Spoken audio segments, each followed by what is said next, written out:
Medical science نے اسے angina پیکٹورس تشخیص کیا لیکن کبھی اس کا علاج نہ ہو سکا۔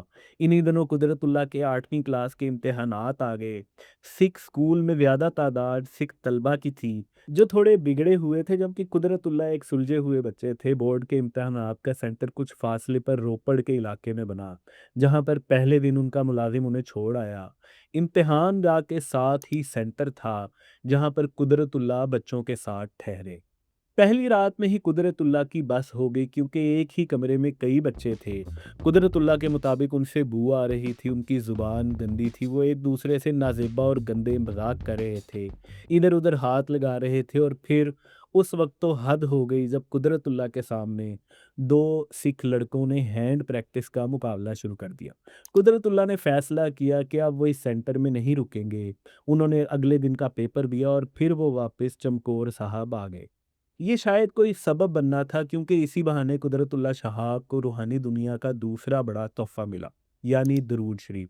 اب فیصلہ ہوا کہ قدرت اللہ شہاب رات کے آخری پہر چمکور صاحب سے روپڑ کی طرف پیدل نکلا کریں گے اور پھر پیپر دے کر واپس آئیں گے۔ پہلی رات جب قدرت اللہ روپڑ کی طرف نکلے تو سنسان ویران راستے میں کان پڑی آواز سنائی نہیں دیتی تھی۔ راستے میں ایک شمشان گھاٹ پڑتا تھا جہاں پر ایک ہندو پجاری مذہبی جملے بولا کرتا تھا، تو قدرت اللہ کے ذہن میں آیا کہ انہیں بھی درود شریف پڑھنا چاہیے، اور پھر جیسے ہی قدرت اللہ نے یہ درود شریف پڑھنا شروع کیا، سب ڈر دور بھاگ گیا۔ امتحانات میں قدرت اللہ نے ٹاپ کیا اور انہیں 2 سال کا وظیفہ ملا۔ میٹرک کے بعد وہ واپس اپنے والد کے پاس جموں چلے گئے، جہاں پر انہوں نے پرنس آف ویلز کالج میں FSc میں داخلہ لیا۔ یہ ایک شاندار تعلیمی ادارہ تھا، مگر سب سے خاص بات اس کی لائبریری تھی، جہاں پر قدرت اللہ کا باقاعدہ تعارف انگریزی زبان و ادب سے ہوا اور ان کا زیادہ وقت لائبریری میں گزرتا۔ ان کے والد انجمن اسلامیہ جموں کے اعزازی سیکٹری تھے اور مسلمان ان کے پاس درخواستیں اور اپیلیں ڈرافٹ کروانے آیا کرتے تھے، اور یہ سب انہوں نے قدرت اللہ شہاب سے لکھوانی شروع کر دی، اور شاید اسی وجہ سے لڑک پن میں ہی ان کی انگریزی زبان پر گرفت ہو چکی تھی۔ ممتاز مفتی اپنی کتاب الکھ رگری میں لکھتے ہیں کہ وہ اس قدر ذہین تھے کہ بات کرنے والا تمہید باندھ رہا ہوتا تھا اور یہ ساری بات سمجھ جاتے تھے۔ پڑھنے کی رفتار اس قدر تیز تھی کہ ممتاز مفتی دوسرا پیرا پڑھ رہے ہوتے تھے اور یہ پورا صفحہ پڑھ لیتے تھے۔ قدرت اللہ شہاب نے ممتاز مفتی کو بتایا کہ ان کی ویژول میموری ہے۔ اس حوالے سے ممتاز مفتی اپنی کتاب الکھ نگری میں لکھتے ہیں، ایک دفعہ دفتر کا ایک کاغذ گم ہو گیا، بہت تلاش کی، نہ ملا۔ قدرت نے پوچھا کیا میں نے وہ کاغذ پڑھا تھا؟ میں نے کہا ہاں پڑھا تھا۔ پھر پوچھا موضوع کیا تھا؟ میں نے بتا دیا۔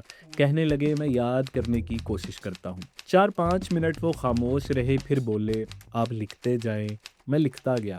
چند دنوں کے بعد اصلی کاغذ مل گیا۔ موازنہ کیا، فل سٹاپ اور کومے تک کا فرق نہ تھا۔ جیسا کہ میں نے پہلے بتایا قدرت اللہ ایک جینیس بچے تھے، تو ابھی وہ 3rd ایئر میں تھے جب لندن میں مقابلہ مضمون نویسی میں انہوں نے پہلا انعام حاصل کیا۔ اخبارات کے لیے یہ ایک بڑی خبر تھی کہ بر صغیر پاک و ہند کے دور افتادہ جموں کے ایک مسلمان بچے نے پورے برطانوی راج کے بچوں کو پیچھے چھوڑ دیا، تو ان کی تصاویر اخبارات میں شائع ہوئیں۔ کالج میں خاص طور پر تقریب منعقد کی گئی جس میں قدرت اللہ کو پرنسپل کے ساتھ بٹھا کر تصویر کھنچوائی گئی، پھر اس تصویر کو کالج کے ہال میں لگایا گیا۔ کالج میں ہونہار بروا کے چکنے چکنے پات نظر آنے لگے تو قدرت اللہ سب کی نظروں میں آ گئے۔ انہیں حیدرآباد دکن کے وزیر اعظم کی طرف سے کتب کے لیے 100 روپے بطور انعام دینے کا اعلان کیا گیا، مگر قدرت اللہ نے یہ انعام لینے سے صرف اس لیے انکار کر دیا کیونکہ اس زمانے میں ضابطے کے مطابق یہ انعام حاصل کرنے کے لیے انہیں اپنا کیریکٹر سرٹیفکیٹ جمع کروانا تھا۔ اسی طرح مہاراجہ ہری سنگھ نے بھی انہیں بطور اعزاز چائے پر بلایا، مگر جب وہ وہاں پہنچے تو انہیں کافی انتظار کروایا گیا، اور پھر ملاقات ہوئی تو مہاراجہ ہری سنگھ بقول قدرت اللہ شہاب کے نشے میں دھت تھے۔ وہ اپنی کتاب شہاب نامہ میں لکھتے ہیں اس تعارف کے بعد مہاراجہ بہادر کے نرخرے سے غٹ غٹ کی آوازیں برآمد ہوئی، جن میں دریافت فرما رہے تھے کہ یہ شخص کون ہے اور یہاں کیوں آیا ہے۔ ADC نے کمال ادب سے اطلاع دی کہ سرکار یہ وہی شخص ہے جس کے انعام جیتنے کا اخبار میں پڑھ کر حضور نے بطور رعایا پروری کرم گستری چائے پر مدعو فرمایا تھا۔ مہاراجہ بہادر نے بسد استغنا و دریا دلی ہاتھ کے اشارے سے ایک بیرے کو حکم دیا کہ لے جاؤ اسے چائے وائے پلاؤ، کچھ پیسٹری ویسٹری بھی۔ قدرت اللہ نے واضح سی بات ہے چائے نہیں پی، مگر انہوں نے اسی روز فیصلہ کر لیا کہ وہ کبھی ریاست کشمیر کی ملازمت نہیں کریں گے۔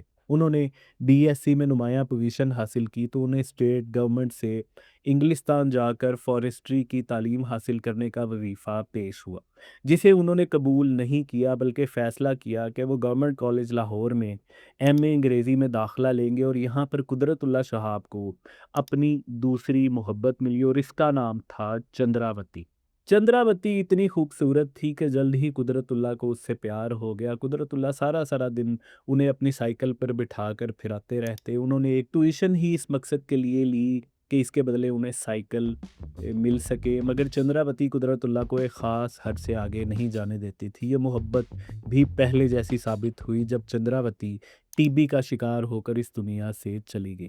قدرت اللہ نے اس کی آخری رسومات میں شرکت کی اور پھر اس کی والدہ کو اس کی استھیاں گنگا میں بہانے کے لیے ٹرین پر سوار کروا دیا، اور پھر قدرت اللہ اس زمانے میں اپنی زندگی کا پہلا افسانہ لکھتے ہیں جس کا عنوان تھا چندراوتی سے محبت کی کہانی۔ قدرت اللہ بہت افسردہ تھے اور یہی وہ زمانہ تھا جب انہوں نے آئی سی ایس کے امتحانات میں حصہ لیا۔ وہ دہلی کے مٹکاف ہاؤس میں پیپر دینے پہنچے، مگر انہیں یہ بالکل بھی امید نہیں تھی کہ وہ برے صغیر سے آئے ہوئے 700 یعنی تقریباً 750 لوگوں میں سے ان 11 لڑکوں میں شامل ہوں گے جنہوں نے سول سروس کی سلیکشن میں پاس ہونا تھا، مگر ایسا ہی ہوا۔ قدرت اللہ ان گنے چنے مسلمانوں میں شامل تھے جو برے صغیر پاک و ہند کی تاریخ میں سول سرونٹ بنے۔ وہ ٹریننگ کے لیے دہرادون کے ٹریننگ کیمپ پہنچے اور یہاں پر انہوں نے اپنی زندگی کا دوسرا افسانہ لکھا، پہلی تنخواہ۔ قدرت اللہ شہاب ایک پیدائشی لکھاری تھے، مگر ذہانت کی وجہ سے ان کی سلیکشن سول سروس میں ہو گئی تھی، مگر اپنی سروس میں وہ ہمیشہ نمایاں رہے، ایسے کام کیے جو روایت سے ہٹ کر تھے۔ ان کی پہلی تعیناتی صوبہ بہار کے شہر بھاگلپور میں بطور ایس ڈی او ہوئی۔ یہاں پر ان کے علاوہ باقی سب افسران یعنی اسسٹنٹ کمشنر، آئی جی وغیرہ سب انگریز یا ہندو تھے، اور ان کے لیے ایک مسلمان کو بطور سرکاری افسر قبول کرنا بہت مشکل تھا۔ یہاں پر 1 سال تک رہنے کے بعد ان کی تعیناتی سہسرام میں ہو گئی، جہاں پر قدرت اللہ شہاب نے گورنر سر فرانسس موڈی کی میزبانی کر کے بہت دار سمیٹی۔ قدرت اللہ ہمیشہ سول سروس کو ایک چوہے دان سے تشبیہ دیتے رہے، مگر حیران کن طور پر انہیں سرکاری نوکری کے دوران جس حد تک بھی اس سرکاری نوکری کو جاری رکھنے کے لیے جانا پڑا وہ گئے۔ اپنے افسران کی خوشنودی کے لیے انہوں نے خوشامد اور تابع داری کے تمام ریکارڈ توڑ دیے، جس کی تفصیل میں آنے والی ایک ساتھ میں آپ کو بتاؤں گا، مگر غریم عوام کی فلاح کے لیے اکثر قدرت اللہ شہاب اپنے افسران اور انتظامیوں کو بھی ناراض کر دیا کرتے تھے۔